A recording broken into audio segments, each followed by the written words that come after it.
This is tense. Mm-hmm. I have to scratch my nose too, and I'm afraid to. I'm just going to close a bunch of windows here so I'm not. Oh, Rosalie's calling me. Why would Rosalie call me right now?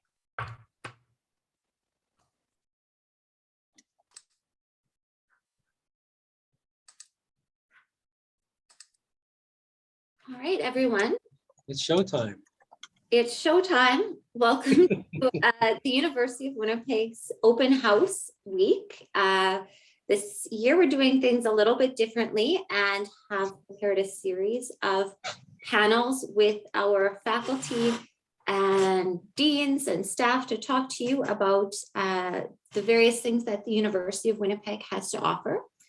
The presentation now is being presented by the Faculty of Business and Economics.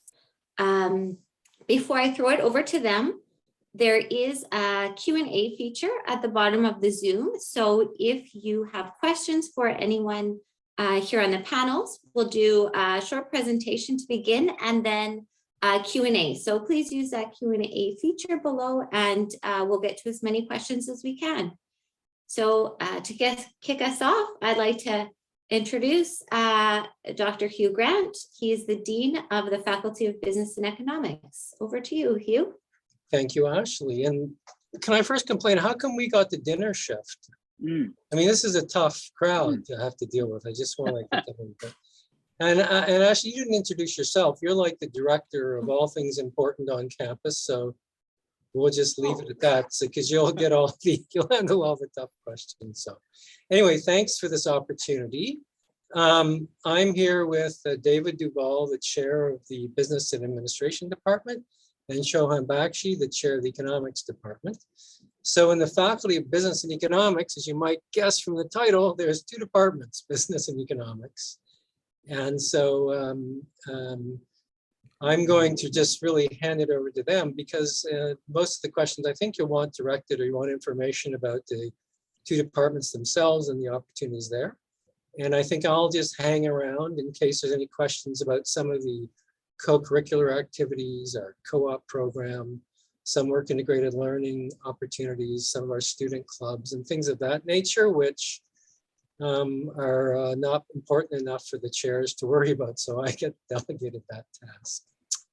So if that's okay, Ashley, I think what I'm just going to do is maybe first ask David to talk about, give an introduction to the Department of Business and Administration. Is that okay with you, David? Yeah, I can go. Everybody can see my screen. We're good to go. So hi, everybody. Thanks for joining us tonight. So what I'm going to do for a few minutes is just give an overview of the Department of Business and Administration, as Hugh mentioned, and I'll give you a sense of our degrees and even give you a bit of an overview of where some of our students are ending up after they finish their time with us. So just that's my plan for the next few minutes or so. We're a group of 23 full-time academic staff, and then we hire approximately 10 contract staff every year. And the intent of putting together a group of people that is to offer you a series of courses that are relevant, they're timely, they have meaning, they have impact in terms of understanding the nature of the business world, the complex business world, I should say, in 2022. So you'll find, for instance, that a lot of our time staff and even our contract staff, they come from around the world. They come with a wide variety of backgrounds, and they come from a wide variety of private sector experience. I think almost everybody in our department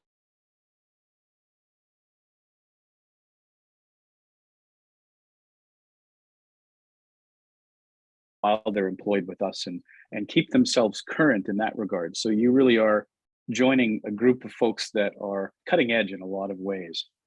So I'll give you a sense of what our degrees look like.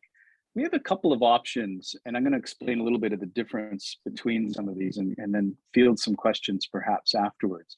You can do a 3-year Bachelor of Business and Administration, or we call it a BBA degree. You can do a 3-year degree with us.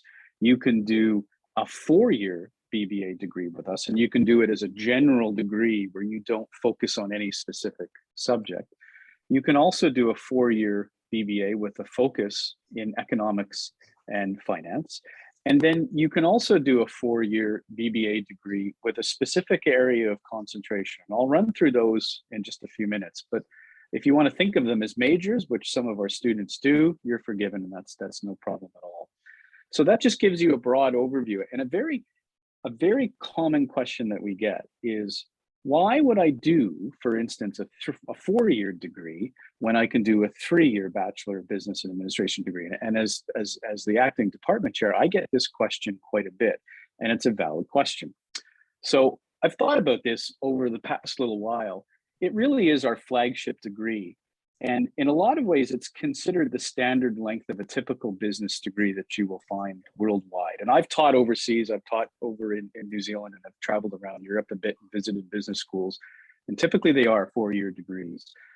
So it's that size or that length of the program where employers expect the knowledge and skills that come with that 4-year, that extra year that goes on top of it. Because one of the things that the 4-year degree gives you is just some advanced competencies, some advanced skills. And these are, and we do talk to employers quite a bit, this is what they're expecting. They're expecting graduates with a university degree in business to have that deeper knowledge of the subjects in which they're studying, because employers will rely on that. And not only will employers rely on that, it's worth pointing out that if you're thinking of continuing on with studies in other programs elsewhere in the world, for instance, quite often they will be looking for that 4-year degree. So it rounds you out as a fairly advanced undergraduate. And the other thing it offers you is that it offers you an opportunity to specialize. And I'll kind of explain that in a minute. What you can do in terms of specialization is focus on an area of concentration. So as I mentioned, you can do a general 4-year BBA degree. So you're not focusing on any particular subject, but you can focus on a specific area. And we have 6 on offer. A new one that is starting this year is in supply chain management, but you can focus in human resources and organizational behavior. You can focus on accounting, marketing, international business, and even cooperative enterprises. So these are, again, you can think of them as majors. So we have quite a few students, for instance, that will do marketing, but they'll also do a joint area of concentration. So they might do marketing and international business at the same time. And our degree has that flexibility built into it that allows you to do that quite comfortably. So those are the areas of concentration. A lot of students also ask us about, what am I doing in my first year? What courses am I taking year one? What should I be doing? In fact, I got an email 2 days ago from a student who's just about to join us this fall. What do I take? And I'm hoping she's here because I've invited her to come. It's really important that you know, in order to start your degree with us and your studies with us, you need to have Math 40S in pre-calculus or applied. And that's to even enter into and start studying at the very first year with us. So that's an absolute must. There's no exceptions to that. And the reason we ask for that is because we need to know as instructors, as professors, that you have a minimum amount of mathematical knowledge in order to start your studies with us, because we use that, we utilize it. So in your first year, you're going to be doing 2 first-year business courses with us, imaginatively titled Introduction to Business 1 and Introduction to Business 2. This is where you learn a broad swath and understandings of the role of government. You learn about human resource management. You learn a bit of marketing, accounting, finance, supply chain management. You learn a little bit of organizational structures. You learn a little bit about relations in terms of labor relations. So it's designed to introduce you to what's possible. And that gives you a sense of what you can study, here and even beyond elsewhere in other universities, if that's what you eventually end up doing. We also ask you to take 2 Introduction to Economics courses, one in macro and one in micro. And in fact, those 4 courses that you see on your screen, I would argue in 2022, those should be the minimum standard for almost any student studying in any degree in any university, is what they should have to really truly understand the nature of the business world, the nature of government, and the nature of just understanding the economy and the position of commerce and business within that. So those 4 courses are quite critical. We also get you to another math course with us, and that is either a course that you take from our colleagues in the Department of Economics or our colleagues in the Department of Mathematics and Statistics. You might be thinking, well, didn't you just say we needed math to get in? Yes, you do. You need Math 40S to start with us, but we build on that because the rest of our program assumes that you have some of the mathematical or the mathematical concepts and your ability to understand and undertake and study math and perform mathematical operations that gets covered in this math requirement, either Econ 1201 or Math 1301. So that's very important that you do that in your first year because that course is required for when you do second year courses, which I'll talk about in a minute. The last one that I'm going to ask that you do in your first year is do a little bit of academic writing. There is a dedicated course for business students put on by the Department of Rhetoric. You can take any of the rhetoric courses that deal with academic writing, but this just gets you used to writing. Now, a lot of business is numbers, absolutely, but a lot of business is also learning how to write and write concisely and clearly. So we get you to do that. That's what your first year roughly will look like. So those 6 courses, plus you'll have some options to do if as well, in addition to that. When it gets to the second year, this is when you do what we call the fundamentals courses. So you do fundamental semester-long courses, so September to December or January to April. You'll do courses in organizational behavior, HR management, operations management, marketing, and then you have an option to do either financial accounting or financial management. If you're going to be an accountant, you'll do financial accounting. If you're not thinking of becoming an accountant, you'll do financial management.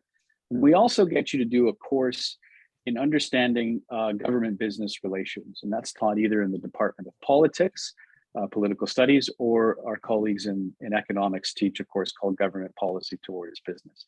Either way, we just need to be sure that you understand how all of business fits within government legislation, regulation, all these kinds of things. It's complex. I can tell you it's absolutely fascinating, but it's something that we expect you to have before you get into the more advanced courses in third and fourth year. And I've given you just a couple of samples here of what's possible. We have an ethics course, business data analytics, consumer decision making, business strategy, which is a great one, recruitment and selection, technology and innovation management. That's a new course coming online, supply chain management. You can focus in some of these areas in HR and in marketing, and there's a wide swath of courses you can take. Once you get into your fourth year, you'll even have some of your professors offering special topics courses at the fourth year. So it's a very small group of people. I happen to do one. In fact, I'm doing one next year at the fourth year that looks at air transport economics and management and regulation. And there's usually a very small number of students in that course, and it makes it a very tight group. And we spend a lot of time discussing a lot of really important subjects and very interesting things. So as you get higher and higher into that degree, you start learning, as I mentioned earlier, some depth of knowledge and really carrying that forward. It's quite interesting. A couple of months ago, I did an exercise. I went through my LinkedIn account, and I've been teaching in higher education for about 20 years. So I filtered out those students who I've kind of made contacts with in LinkedIn in the past 10 years. In other words, they were University of Winnipeg graduates. I wanted to get a sense of what they're doing now. And I was actually quite struck, I have to admit. We really do punch above our weight in terms of what our students are doing after graduation, the types of jobs that they're doing. And this just gives you a sample of those. And really what's quite inspiring in a lot of ways for someone, like Professor Grant and Professor Bakshi and I, in terms of teaching, is that we get a sense, and we feel like proud parents in a lot of ways because we see our students do so well. They end up getting into positions and careers that they're looking at, or they go on to study in different universities elsewhere around the world. And it is quite something. So this just gives you an idea of what some of them are doing. And in fact, I pulled out a couple of examples recently. We had a couple of graduates a few years ago now start an online office furniture firm, Alivio Office, that they're working on. And then another couple of graduates sold me some tires at one point, and they run what's called Pit Crew. This is Logan. And so he was a student in one of my classes and ended up, as I say, selling me tires at one point when my wife's car needed some tires. But absolutely, I'll give him the business simply because I want to support what our graduates are doing. There's lots of different examples. I've brought students back from, when I've had students who've met in my first year introduction to business course, who ultimately end up starting media companies, and I bring them back to speak to my classes.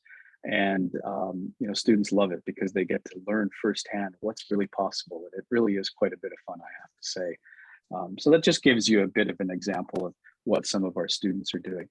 So I'll leave it there. That's our website, and that's our email address if you would like to email for additional information. So please do. And thanks very much for your attention, and look forward to answering any questions that you might have. Thank you, David. And now, just because I'm out of the economics side, we're going to probably get into a fight with you about bragging rights over. So let me just ask, Ashley, did you happen to watch The Porter earlier this week on CBC? Yeah. I did not. Oh, shame on you. It's just all the biggest story running, but the executive producer is a proud graduate of the economics program. So it was really neat to see him, this CBC show that's being produced out of Winnipeg.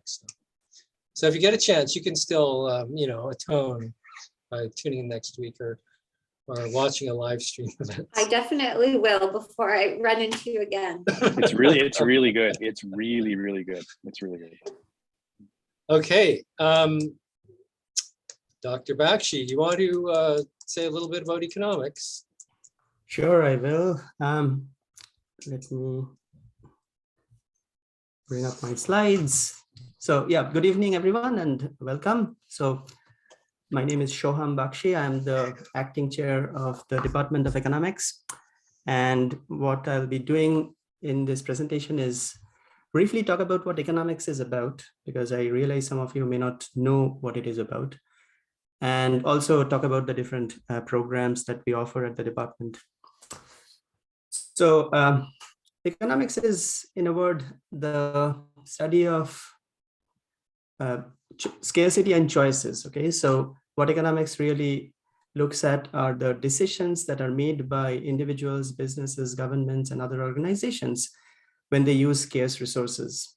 And economics also looks at the consequences of those decisions for a society as a whole, in terms of the level of income, for example, or the growth of income, the distribution of income, etc. The unemployment rate, the inflation rate, educational levels, the amount of healthcare services that we have as society, the level of pollution that we get, etc. So there are various sort of consequences that emerge from those decisions that are made by households and businesses and so on. And economics studies those consequences as well. So whenever there's scarcity, really choices have to be made. And what economics looks at are those trade-offs that these entities have to make when they choose how to use scarce resources. Now, what do economists do? Or if you sort of pursue a degree in economics, what will you be trained to do? What will you learn to do? So you will learn to analyze data and interpret results. You will learn to develop mathematical models to understand the relationships between different variables. You will learn to write reports that will inform policy making and so on. So really, in a broad sense, what economics trains you to do is essentially use theory and data to understand the relationships between different variables. And this is useful for two different reasons. One is, it allows you to understand and predict the effect of changing one variable on another. So for example, you might be interested in knowing what will be the impact of increasing the minimum wage on the hiring decisions of firms, or on the unemployment rate in general within a region. So then you would have to know how one variable affects the other, etc. And a second reason that it is useful for is it allows you to find the optimal values of some variables. So for example, if you want to know why does Colgate-Palmolive, the company, have 30 different types of toothpaste in the market, then you have to understand how changing or increasing the number of product varieties affect the profitability of these companies and market shares of companies. And then you can identify what would be the optimal number of product varieties to launch. Now, why is it not 5 or 50? Why is it around that number? So understanding the relationships between variables also allows you to do that, find the optimal values of some variables of interest. Now, in terms of career prospects, what economics graduates essentially do they undertake these analysis in different jobs, and they find employment in businesses, in governments, in banks, consultancies, etc. So our former graduates are working in different sectors, like they work for the federal government, provincial government. They are employed in companies like in the insurance sector, Investors Group or Canada Life. They work in Manitoba Hydro. They work in the retail sector, etc. So they find employment in various places where they essentially do these types of things that I talked about, analyze data and so on. In terms of courses, so the first year courses are pretty standard. So they involve intro to microeconomics, intro to macroeconomics. Then like the business department, there will be requirement for taking a math course, a course on statistics. Then there's an academic writing course that people have to take. So that would be your first year. Then when you go to the second year and third year, etc., then you can choose from different electives. And here on this slide, I have listed out some electives like labor economics, environmental economics, international trade, and so on. So you would choose electives and essentially accumulate credits so that you can get a certain degree, okay?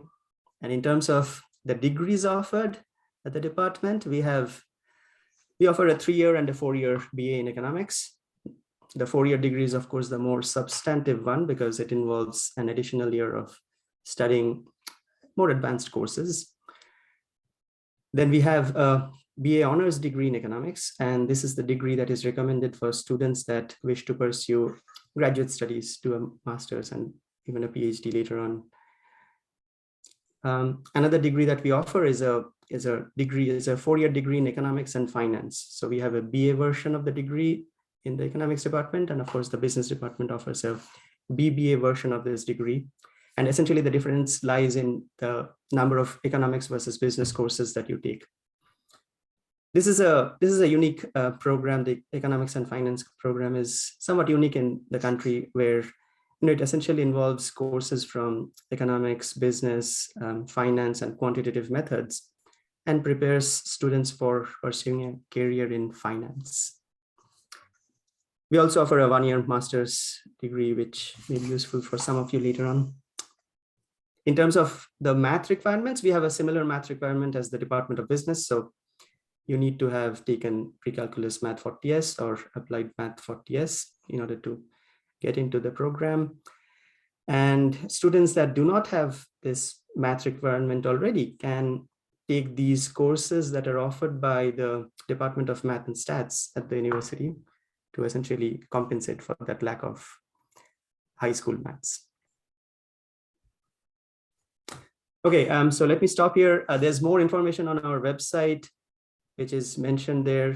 Also, you can contact us via email. Our email address is provided on the website as well. And of course, we are here for a bit to answer questions if you have any. Okay. Thank you, Shoham. Now, actually, I already answered the question. I'm not sure I gave the right answer, but I tried my best. And there's probably one for you there, but maybe you answered it. So. Yeah, there have been a few questions from some of the audience about documents required for admissions. And so for domestic students, if you are currently in high school in Manitoba or in outside of the province, but studying within Canada in grade 12, you will complete an online application form. You will enter your interim grades, and then your school will automatically send us your final results. We will request your final grades after you finish your grade 12 year. So for domestic students, so local students studying in Canada, right from high school. There's no need to be worrying about documents and transcripts at this point. Our admissions department will liaise directly with your school here to make sure that we get your final grades. For international students, documents are a little bit more complicated depending on where you come from. All of our admission requirements are listed online by country. And for the most part, we do require either original documents, or we request that the documents come directly from your school. So if you have gone to college or university, you'll have your university send them directly to the admissions office or your high school, just because of the requirement to make sure that we're looking at authentic documents. If you are concerned about what documents are required, though, email us at welcome@uwinnipeg.ca, and we'll figure out, we'll tell you exactly what's needed for your country. In many cases, things like an IELTS score, a scan can be uploaded because there's an online portal that we can verify that the results are accurate. So the best step, since we have likely students joining us from many different locations, is to get in touch with welcome@uwinnipeg.ca with about your own background, and we'll tell you what is needed. Thanks. You know, I think it's interesting. I always come and do this spiel about don't worry so much about a career, you know, life is going to change by the time you get through. But I do realize that the world these days, students are a bit more concerned about, you know, is their tuition going to pay off in terms of some things. But I guess I was going to say up the one, you know, I think of economics in particular, and Clinton Skibinski running across the board as an economics graduate. And I think he did his master's degree in economics. It's just an area where he never would have anticipated doing that. Just as I think David's students were probably wondering, I never really thought I was going to be running a mobile tire replacement operation. So I think that's, you know, as much as you can, just to embrace that undergraduate experience and just study some stuff that you find interesting. I would have to say both disciplines are just a good solid training. And I guess I'm sure Shoham will tell you that the number of our students then just end up applying to law school or something. So they love economics, they love the formality of the thinking, and it trains them really well for areas like that. So, you know, I guess the advice is always just to find something you're really interested in, and maybe your parents will tell you the differently, but, you know, maybe not being quite as concerned about the career. I would say, though, in that context that, David, you might talk about, you know, the sort of business is sometimes complicated because there's so many different components to it. But the one clear pathway to a career would probably be the accounting stream, where, you know, our accounting programmer 4 years, you know, is perfectly in sync with CPA Manitoba and the Western School. And it just trains you for that route. And within, I guess, 6 years of starting, you could well end up in the profession. But do you want to comment on other pathways at all, David, or, you know, just some of the other routes students have taken? Yeah, that's a good point about accounting, Hugh. You're absolutely right. It's quite a few of my contacts in LinkedIn are followed exactly that pathway. They did a 4-year degree in accounting and then slotted right into the CPA requirements, and then a few years later they're practicing. I found it quite interesting. I've seen students, for instance, who have done 1 or 2 marketing courses. They end up working in the marketing field. Or students who might not have seen themselves or thought of themselves going into human resource management, and then finding themselves in human resource management, even though they didn't focus on it a huge amount with us in the department. And you might think, well, then why have the specializations? I think it actually illustrates the fact that, and we see this a lot with our students, that when you go for interviews with potential employers, and in the private sector, I've been involved with a bit of hiring, you're looking for a really solid person organization fit. And if you've got the academic background, fantastic. But if you are somebody that fits within the organization, they're going to be really quite willing to train you. if you've got, it's an added benefit to have a little bit of training and expertise and studying at an advanced level that will help you. But it's quite interesting to see students end up where they do. And they end up often celebrating courses that they wouldn't have otherwise thought would play a role in the development of their business or in development of their careers. And they thought, you know, that one course I did in this particular subject outside of my area of concentration really did resonate with me and really did, you know, has helped me quite a bit more than I would have ever thought. So I always find it really interesting to see that trajectory where you think it's going to go one way and ultimately it doesn't end up going somewhere else. It's quite interesting. Yeah, no, and maybe if I can just return to this theme about, you know, trying to enjoy your education as a great Right. sort of, you know, this sort of ivory tower escape from the world, or the fact that probably in reality now more students have to fund their education. I do think the one thing we've been leaning more and more towards are just opportunities for students to work and study. So I strategically posed our co-op banner behind us. So just for information, so we run about 50 students a year, maybe 60 through our co-op education program, which gives them opportunities to get work placements. Similarly, I think last year we did about 29 work integrated learning placements where students got really good opportunities to earn like $10,000 to take a term off and do stuff. So I think increasingly there's opportunities. I think we're aware of the need to be sort of responsive to that, you know, work study sort of routine that people are in. I'm always amazed at I get them in my fourth year classes where, I mean, there's a class I'm running right now in international business, and there's a few people in that class who they have their own business. And one, for instance, you know, sells online. It has a complete online business, imports lots of different goods that she sells and turns around and sells them, puts them up and sell. I'm constantly amazed, even at first year, how many students. You wouldn't expect many at first year, but you do. You get at least one or two a semester, I find. Yeah, I have my own business. This is what we do. This is what we offer, and I'm here to learn more how to make it more efficient. It's really impressive. It really is. Yeah, and so for me, it's a question of really trying to embrace. You know, we do create a lot of co-curricular and extracurricular activities that can really be rewarding, and sometimes it means networking events. I mean, I think our student groups are really quite active and dealing with employer partners and other things.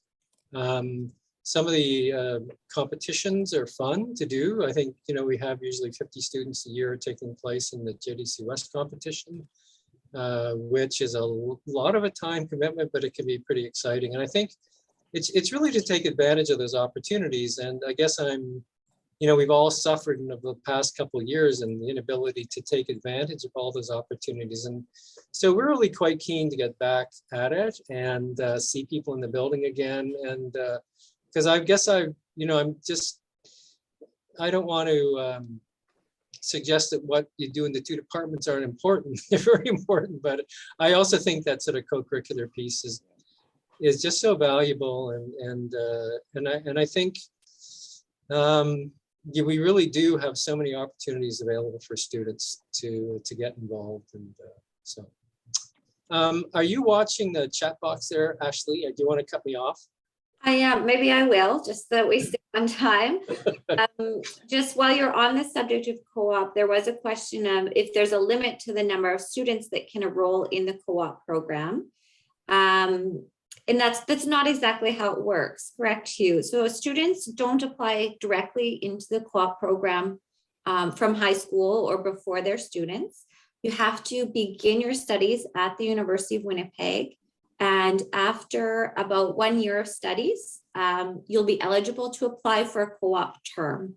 So I don't think, Hugh, it wouldn't be that it works specifically on a cap of how many students, but rather how many placements we have in which areas and jobs that match up with the skills of the students. Yeah, thanks, Ashley.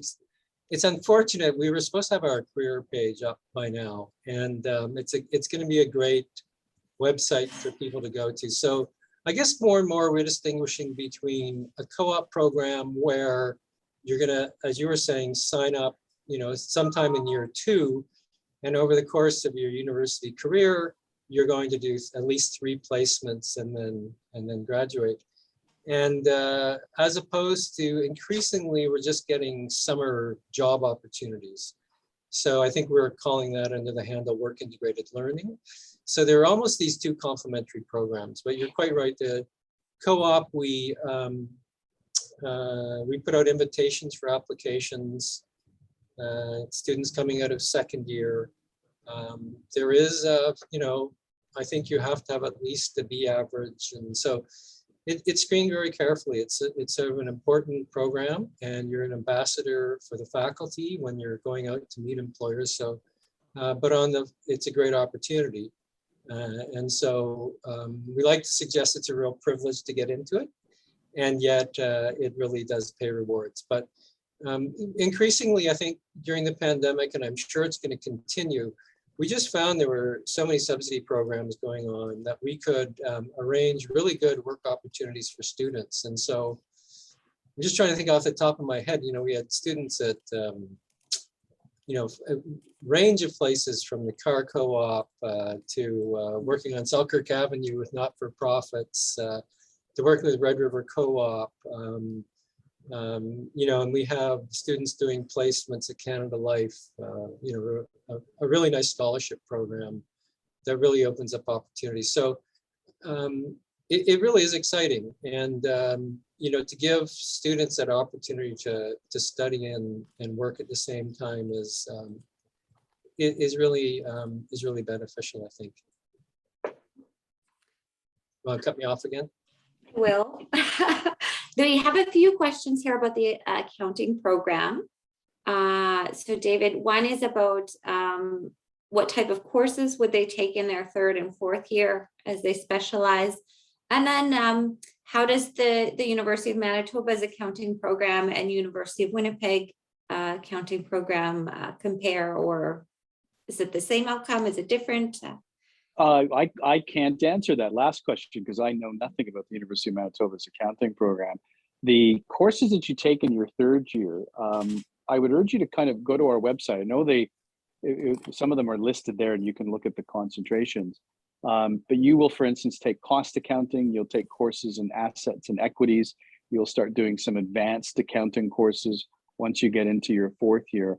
And all of those are designed to funnel into and prepare you for when, if obviously this is your intent, to become an accountant, you go through the CPA program in here in Manitoba and continue with courses there. So they will expect you to have those courses, and they are designed to map directly into that CPA program. I don't know offhand whether the University of Manitoba does that. I honestly couldn't tell you, but I know that our program does, and our accounting team, our teaching team, spend a lot of time every year ensuring that the content of the accounting courses 3rd and 4th year map very carefully to the expectations that CPA Manitoba has. I think too, I can tackle that a bit, Ashley. I think actually right now I'm on the board of CPA Manitoba. You are.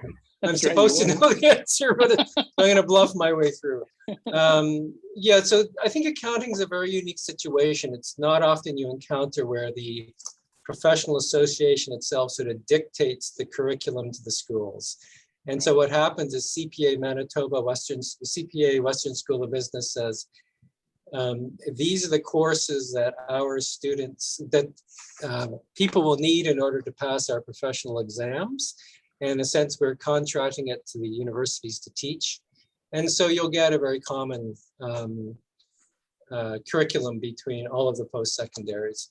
And to that end, if some students are wondering, we have articulation agreements with Red River, and so students, the same thing would apply if you started off at Red River and were doing some accounting and did well, then it would articulate both to us and to Manitoba. So I think in the accounting area, it's a pretty seamless sort of situation wherever you may want to study.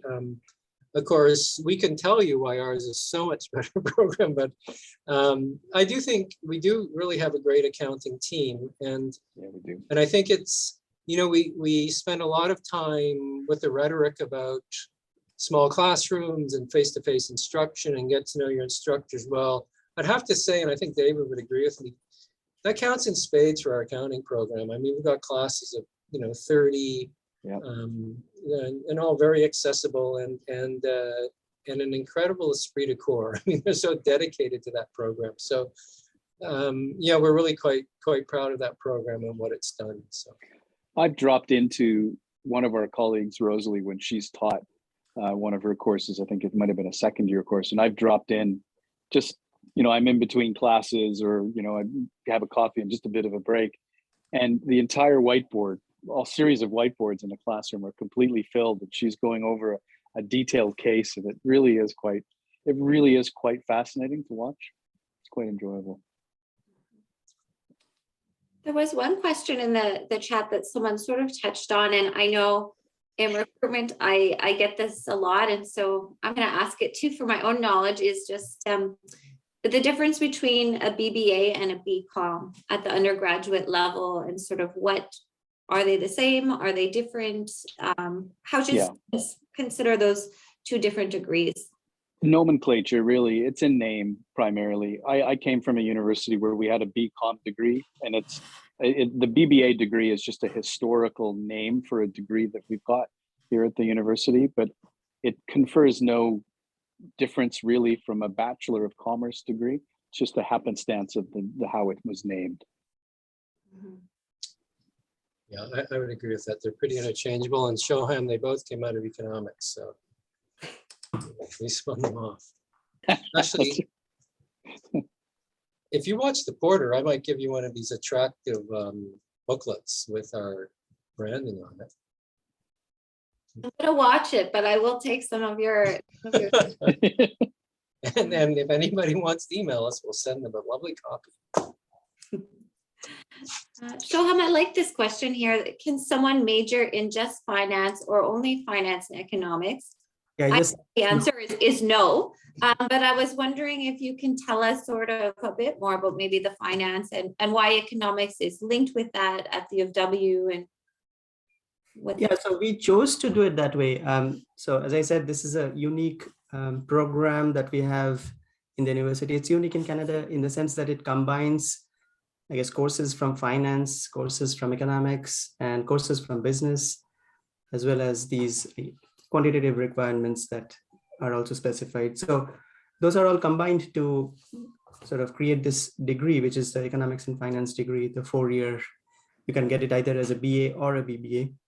But yeah, the idea was to essentially prepare students for a broader understanding of the world of finance, because finance is really applied economics in a sense. And the roots of finance comes from economics, lies in economics. So it gives you a deeper understanding of the world of finance. And yeah, that's just the way we designed the degree here.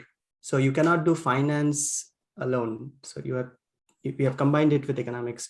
You can do it as a BA or a BBA, and there the difference is just in terms of the number of elective courses that you take either from economics or from business. But other than that, yeah, there's not much flexibility, I guess. Shoham, would you say a distinguishing characteristic though is, and I think that's why we're pretty proud of it, is the rigor in terms of statistics and econometrics. I think we just felt we were giving students a much stronger foundation, some basic tools, as opposed to just knowing what financial instruments is. I think that's fair. Absolutely, absolutely. And that was the intent, that you have a broader understanding of the world of finance because you have this additional training in economics. And that really helps you to grasp ideas, like, for example, some of the courses that you would have to take from economics when you do the EFIN degree would be money and banking, financial systems, and then intermediate, for example, macroeconomics, which is key, international finance, the world of exchange rates and so on. So these are additional elements that are incorporated, which would usually not be the standard finance courses or degrees would not have these sorts of economics courses embedded in them. But yeah, we did that essentially to provide a broader understanding of the world of finance, and also deeper in the sense that you do these required courses in mathematics, statistics, econometrics, etc. And I'm just going to note that the CFO of Manitoba Hydro is a proud graduate of your department.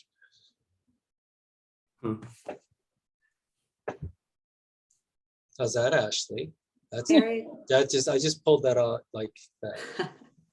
So this is a good one, and this is just general. Can I change from economics to any other subject later on? And I think that, if we're talking to students who maybe, many of these programs sound interesting to them. Maybe you don't know if you're interested in economics or in economics and finance or in the 3-year BBA, the accounting, and my understanding as an outsider, and I'll let you guys interrupt me, is that the first year is very common across all of the programs in the Faculty of Business and Economics. And so you're going to need that foundation in microeconomics and macroeconomics and the intro to business courses, no matter what concentration you take. And so university, especially your first year, is really the time where you're going to learn exactly what these subject areas are about and what you like and what interests you. And so one of the things that in the recruitment and admissions department, we like students to have some kind of a plan of what they might be interested in, but it is flexible based on your interest as you discover what you're interested in. We see students sometimes who are taking a course in another faculty as an elective that just really captures their interest, and then suddenly they're an economics major and they thought that they were going to be in history, or they thought they were going to take political science and suddenly they're in the business course. And so for students, we usually encourage you to explore your options, be open, but don't be too narrow, especially at the beginning, and that there is a lot of ability to transfer within that first year, especially for second year. And I'll let you guys tell me if I'm totally wrong, but No, you're absolutely right, Ashley. So yeah, I think some students may not know that the way the degrees of sort of operate here is you essentially accumulate credits, and you accumulate credits by taking courses. Each course is typically 3 credits worth, credit hours worth. And yeah, for specific degrees, you have requirements that are specified. So in case you change your mind sort of midway through any program, some of the credits that you accumulated while doing the degree that you're moving away from could very well sort of be applied to the other degree that you're moving to, whereas there might be some new requirements that the other degree has that you would have to fulfill as well. So it's essentially sort of fulfilling all the credit requirements that are specified for a degree. And so you can change midway, and some of the credits that you accumulated in the past might still be useful for the new degree that you are moving to. Johan, would it be more difficult the other way, where because a program like economics might have a more established or prerequisite system? So if a student started with history and then wanted to transfer to economics, they'd have to make sure they had the math and they had the sort of prereq system so they could move without sort of losing a year. Is that fair to say?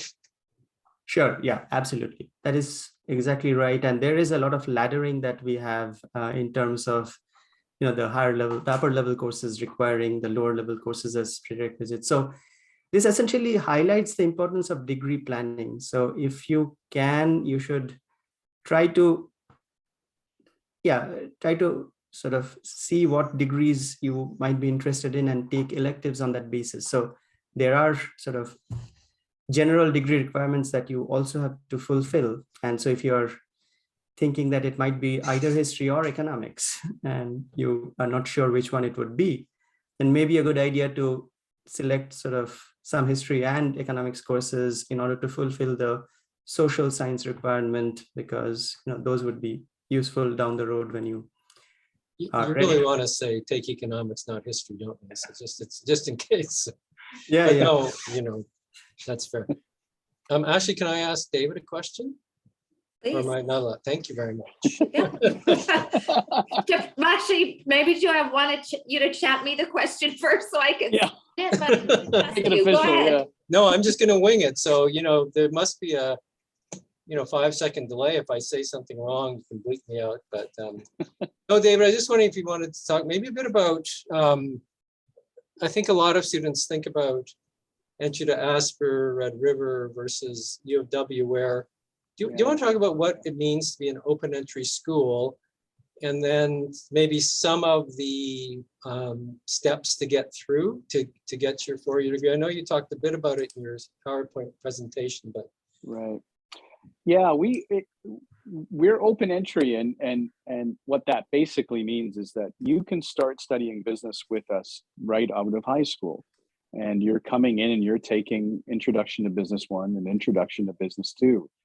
And we're introducing you to I call them all the various languages of business. So all the various facets of what constitutes business education and operations and management in 2022. And we kind of like that because that way you're not deciding necessarily in the fall of your very first year. And I get this quite a bit because I'll teach Introduction to Business 1.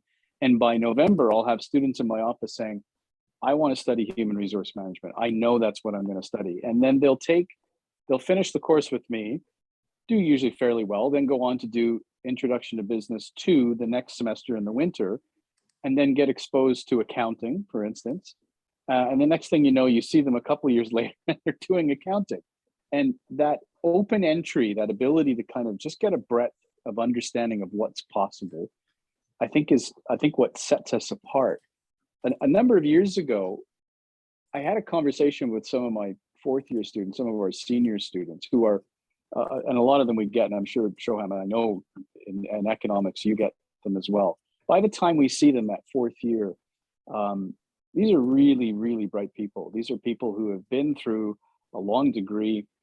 They've proven themselves. They've proven that they understand and have a good understanding of concepts. And just to interact with them is really quite special and a privilege, I have to say, for us.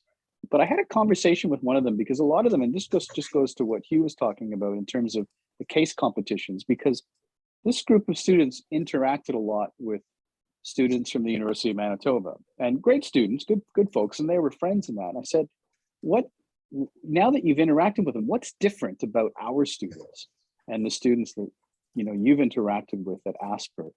And they said, our students at the University of Winnipeg tend to be the ones that are working quite a bit while they're finishing their degrees. They have part-time jobs, some of them full-time even. They have their own businesses. They're quite eager, they're hungry, and they make things happen. And I don't have a frame of comparison because I've not taught at Asper, but that's always stuck with me. And when you take a step back and look at what our profile of our 4th-year students looks like, it really does match, because that's exactly what they are. They're an interesting group. They really are. And I think just when you say open or direct entry, I guess we're meaning that as long as you meet the university's admission standards, you can declare your major in business, but still there are some hurdles to get through, right? That you still have to achieve a certain grade to go on to second year. Okay. Yeah, but you still have a requirement of getting C+ in our degree in our courses to progress on into the second year, and then having that math course that has to happen as well. Yep, absolutely. Okay. Actually, at the risk of talking too much, could I take this question about Indigenous students? Yes, I think that's a great one, Hugh.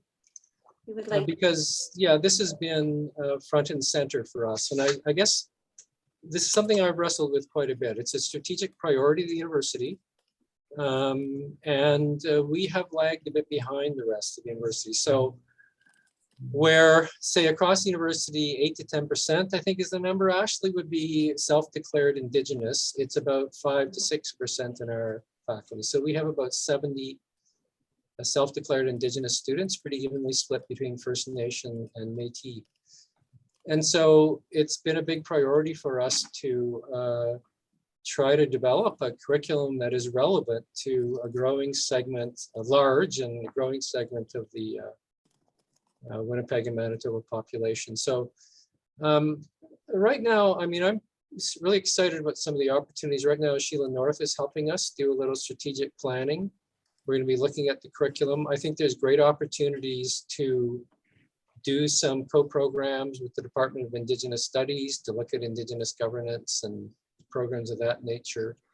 I was talking earlier about some of the work integrated learning opportunities we were doing. And so we established a great relationship with Treaty 1 Development Corporation, which is, as you know, developing the old Capillon Barracks.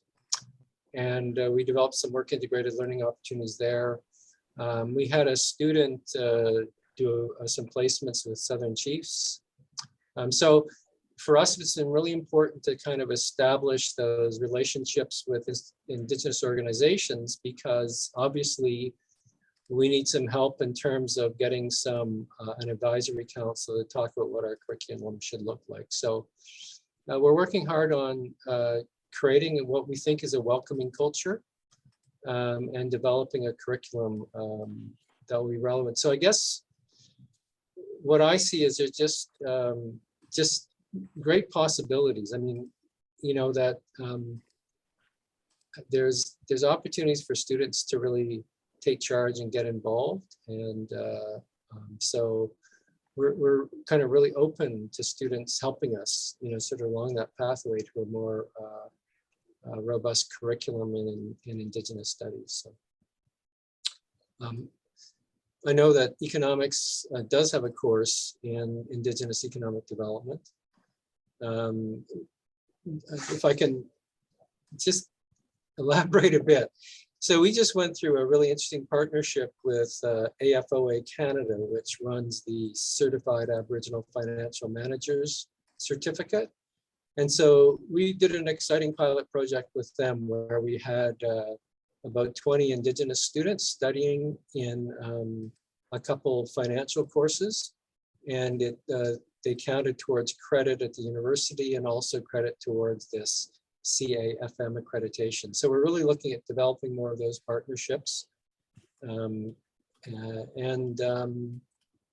it's been really rewarding to do that. So we've got a lot going underway, and we would love more Indigenous students to come and help us and push us to do better.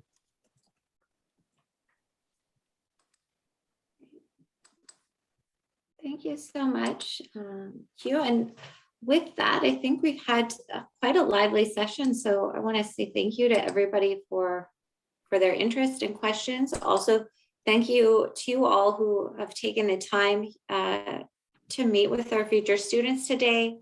I think that it really says a lot about the University of Winnipeg that, you know, across all the faculties, we have department chairs and deans who take the time to do Q&As with future students and help us understand differences between different types of degrees and requirements and how the system works. And to me, that's something that's really special about the University of Winnipeg. So thank you to you guys for your time and to everyone who logged in. We do have a couple more sessions tomorrow. So these guys won't want me talking about any of the other programs, but there is a program tomorrow by the Faculty of Arts, which even if you're a business student, you will likely end up taking some courses in there. So that's at 4 o'clock. And then at 6 o'clock, there will be a really informative presentation by our Director of Financial Awards and Financial Aid and an admissions representative, all about how to apply for admissions and for scholarships as well. And so we did have a lot of questions in the chat today. If we didn't get to it, please come to that session. Exact same login tomorrow, same time, and we'll have dedicated staff for answering those.